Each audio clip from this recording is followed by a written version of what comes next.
সজল, শুনেছিস? ও পাহাড়তলির পুরনো বাড়িতে আজও নাকি বাতি জ্বলে মাঝরাতে। হ্যাঁ? তুই আবার এসব গল্পে বিশ্বাস করিস নাকি? হ্যাঁ,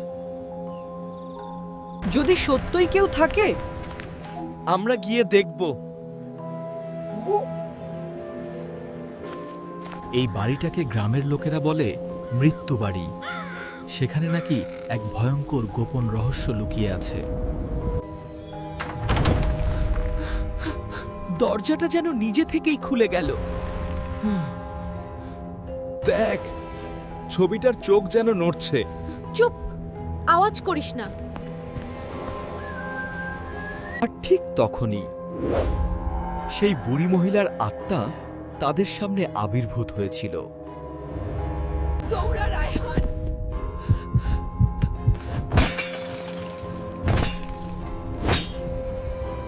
কিন্তু জানালার ওপাশে কে দাঁড়িয়ে ছিল তা জানা যাবে পরের পর্বে।